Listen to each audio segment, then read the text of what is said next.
ఆనాడు మహాత్మా గాంధీ గారు ఈ దేశం కోసం 30 ఏళ్ళు తెల్ల దొరలతో కొట్లాడి ఈ దేశానికి స్వతంత్రం తీసుకొచ్చిండు. 30 ఏళ్లలో ఎన్నడూ కూడా తెల్ల దొరలు కూడా లాఠీ ఎత్తడానికి మహాత్మా గాంధీ గారి మీద భయపడ్డారు.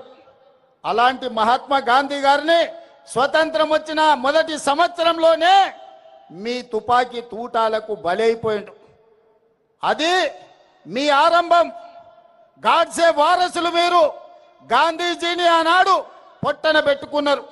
ఆ తర్వాత పేద ప్రజల కోసం ఈ దళితులు, ఆదివాసీలు, గిరిజనులు తండాలలో, గూడాలలో, మారుమూల పల్లెల్లో ఉన్న పేదల కోసం అమ్మగా మారిన ఇందిరమ్మను ఈ దేశంలో AK-47 తుపాకీ తూటాలతో తీవ్రవాదులు నేలకు ఒరిగిచ్చిండ్రు.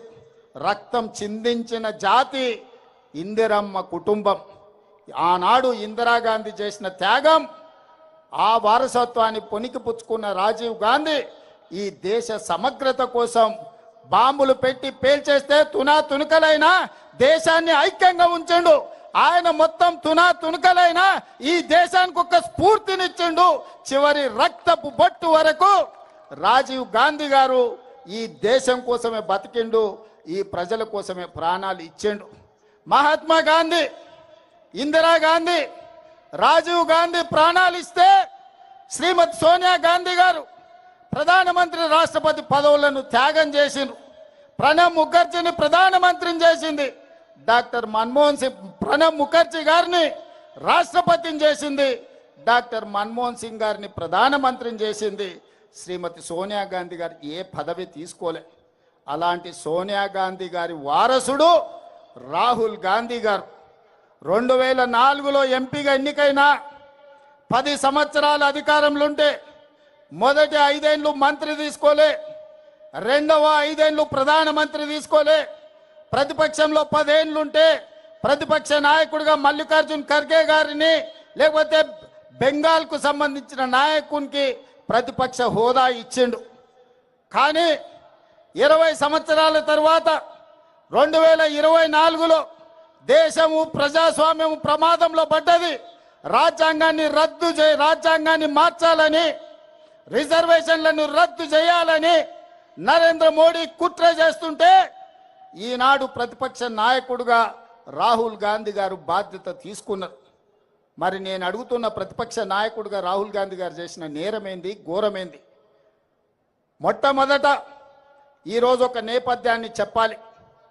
CBSE 10th ఇంటర్ పరీక్షా పత్రాలు గతంలో పేపర్లు దిద్దే విషయంలో జరిగిన అవకతవకలు, కుంభకోణాలకు 2019లో ఇక్కడ ఇంటర్మీడియట్ పరీక్షలు దిద్దిన గ్లోబరీనా సంస్థ, KTR బినామీ సంస్థ ఈడ ఇంటర్మీడియట్ 2019 పరీక్ష ఫలితాలలో అవకతవకలకు పాల్పడితే 27 మంది విద్యార్థులు ఆనాడు తెలంగాణలో ఆత్మహత్యలు చేసుకున్నారు.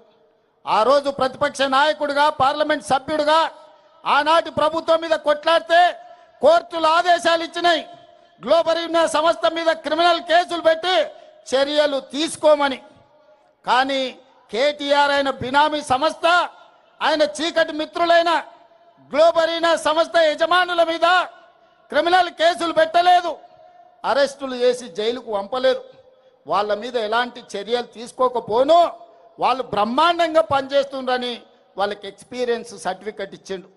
ఈ సర్టిఫికెట్ను తీసుకొని 2023 డిసెంబర్ 7 నాడు మన ప్రభుత్వం వచ్చిన తర్వాత ఇక తెలంగాణలో పప్పులు ఉడకవు, నూకలు చెల్లవని గ్లోబరీనా సంస్థ పేరు మార్చుకొని కోఎంట్ పేరు మీద CBSE పరీక్షల ఫలితాలను డిజిటలైజ్ చేస్తామని, ఆ పరీక్షా ప్రశ్న పత్రాలను దిద్దుతామని ధర్మేంద్ర ప్రధాన్తోని కేంద్ర ప్రభుత్వంతో ఒప్పందం చేసుకున్నారు.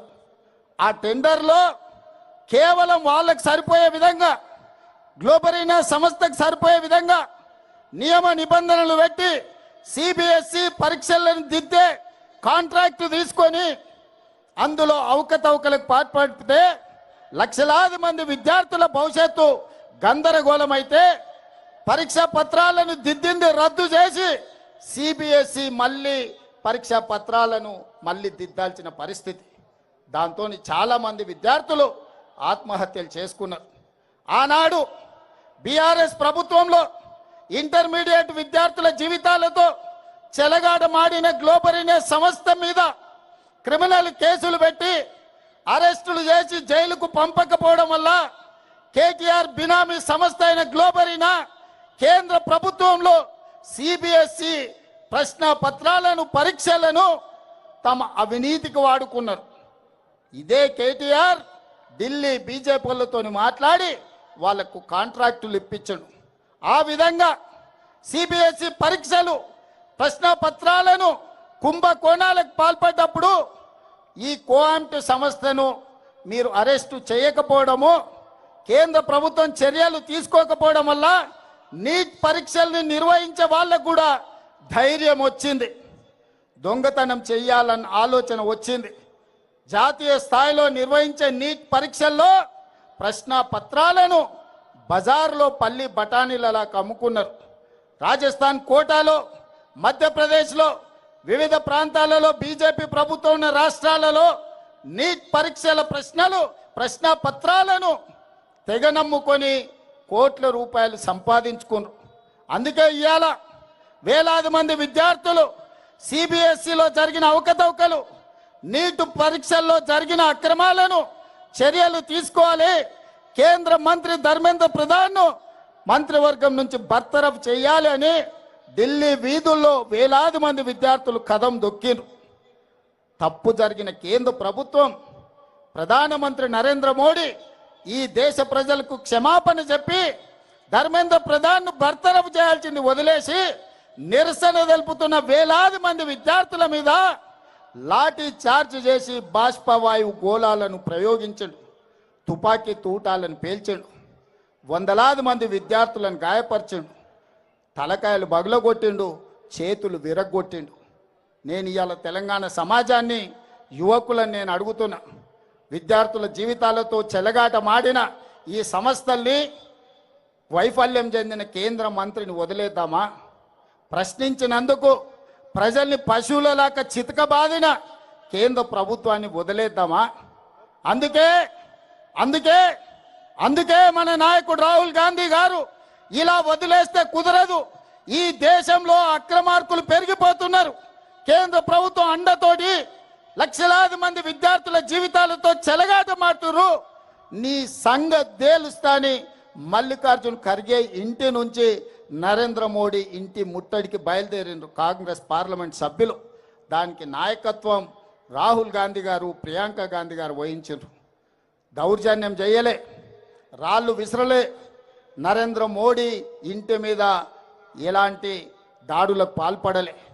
శాంతియుతంగా మహాత్మా గాంధీ వారసులుగా, ఈ దేశానికి ప్రాణాలు ఇచ్చిన మహాత్మా గాంధీ స్ఫూర్తిగా, ఈ దేశం కోసం అమరులైన ఇందిరాగాంధీ స్ఫూర్తిగా, ఈ దేశం కోసం చివరి రక్తపట్టు దారబోచిన రాజీవ్ గాంధీ స్ఫూర్తిగా ప్రశాంతంగా మోడీ ఇంటి ముందు రోడ్డు మీద కూర్చొని నిరసన తెలుపుతున్న రాహుల్ గాంధీ గారిని, ప్రియాంక గాంధీ గారిని పోలీసులను పెట్టి కొట్టించి రక్తం చిందేలా గాయపరిచి రోడ్డు మీద బరబరా ఈడ్చుకుంటూ పోయినరు. మరి యువకులారా, మన అందరం చూసుకుంటూ కూర్చుందామా? నరేంద్ర మోడీని శిక్షిద్దామా? ఒక్కసారి ఆలోచన చేయండి. అందుకే ఇవాళ కొడంగల్ అభివృద్ధి కార్యక్రమాలు, కొడంగల్ కార్యకర్తలతో ఆత్మీయ సమ్మేళనం కోసం నేను వస్తే అర్ధరాత్రి నాకు ఈ సమాచారం అందింది. అర్ధరాత్రి అప్పటికప్పుడు ఈ విధంగా వదిలేస్తే బీజేపీ పెట్టరేగిపోతుంది, పాశవిక దాడులకు పాల్పడుతుంది. ఖచ్చితంగా కొడంగల్ చౌరస్తా అంబేద్కర్ సాక్షిగా నరేంద్ర మోడీ గుండెలు అదిరేలా నినదించాలని ఇవాళ మిట్ట మధ్యాహ్నం ఎర్రటెండల మనం వేలాదిగా ఇక్కడ మనం జమైనం. అందుకే ఈరోజు జంతర్ మంతర్లో నిరసన తెలుపుతున్న విద్యార్థులకు అండగా కొడంగల్ నుంచి మనం గలం వినిపిస్తున్నాం. రాహుల్ గాంధీ, ప్రియాంక గాంధీ గారి మీద జరిగిన దాడిని ఈరోజు మనం తీవ్రంగా ఖండిస్తున్నాం. అందుకే మిత్రులారా, आज मैं एक बात साफ साफ कहना चाहता हूं, नरेंद्र मोदी जी, धर्मेंद्र प्रधान जी, हम पहली बार लाठी चार्ज नहीं देख रहे, गोली बारूद नहीं देख रहे। हम लोग कांग्रेस पार्टी 100 साल से गरीब जनता के लिए इस देश युवता के लिए हम लड़ाई लड़ रहे, अंग्रेजों से हम लड़ाई किए, अंग्रेजों को हराए। आप कितना है? भारतीय जनता पार्टी का मतलब ब्रिटिश जनता पार्टी, सबको पता है। आप तो गाडसे का वारिस है, हम लोग गांधी जी का वारिस है। आज ये लड़ाई कांग्रेस बीजेपी का नहीं है, आज ये लड़ाई गांधी वारिस गाडसे वारिसों का लड़ाई है। देखेंगे आने वाले चुनाव में कौन जीतेगा कौन हारेगा। इसीलिए आज मैं साफ साफ बात कहना चाहता हूं, नरेंद्र धर्मेंद्र दोनों मिलके ये देश को लूटने के लिए कोशिश करे, हर किस हम कामयाबी नहीं होने देंगे। राहुल जी, प्रियंका जी, खड़गे जी के नेतृत्व में सड़क से लेकर संसद तक हम लोग लड़ाई जारी रखेंगे, हम लोग लड़ाई करेंगे।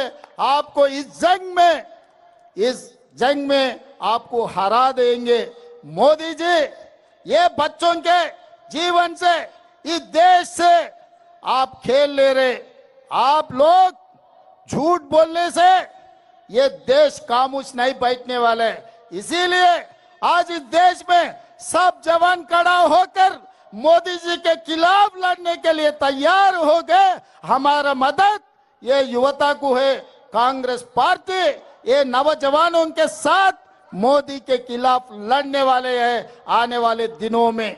इसीलिए मोदी जी, भारत प्रधानमंत्री जी, तुरंत धर्मेंद्र जी को बरतरफ कर दो आपके मंत्रिवर्ग से, नहीं है तो आप इस्तीफा देना पड़ता, क्योंकि आपके नेतृत्व में धर्मेंद्र प्रधान जी काम कर रहा है। आपके इशारे से वो इस्तीफा दे देंगे, नहीं है तो उनको बरतरफ कर दो, नहीं तो सड़क से लेकर संसद तक ये लड़ाई जारी रहेंगे।